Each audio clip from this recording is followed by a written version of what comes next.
Can we imagine for a moment that the music industry, the very source of our beloved and soul-stirring melodies, hides a sinister underbelly?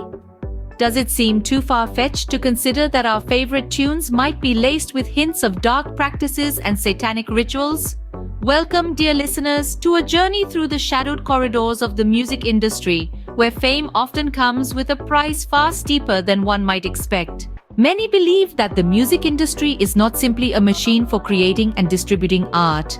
Instead, it's a labyrinth of veiled secrets, where the price of entry may just be a pact with the devil himself. Rumors and whispers have long circulated about musicians who have supposedly sold their souls in exchange for fame and fortune.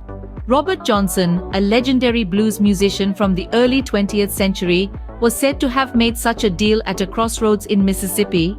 But is this just folklore, or is there a kernel of truth hidden within these tales? It's a chilling thought, but some suggest that these deals are not only real, but are far more common than we might imagine. They argue that these pacts are not sealed at desolate crossroads, but in the gleaming offices of record companies. Imagine for a moment a young, ambitious musician putting pen to paper on a record contract. It's a moment of triumph, of dreams realized. But what if that contract is more than it seems? What if, hidden in the fine print, there lies a darker agreement, a pact for the musician's very soul? Some even go as far as to suggest that these contracts require more than just the soul of the musician.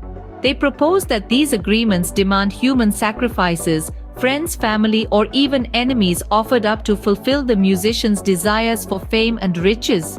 It's a horrifying concept, and one that's easy to dismiss as mere conspiracy theory.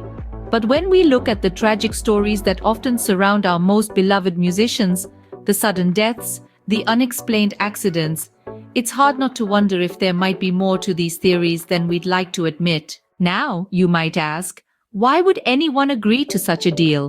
Why would anyone willingly trade their soul or the lives of their loved ones for fleeting fame?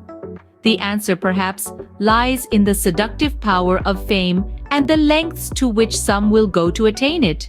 But remember, dear listeners, we have the power to choose what we consume. We can choose to turn a blind eye, or we can choose to question, to probe, to demand answers.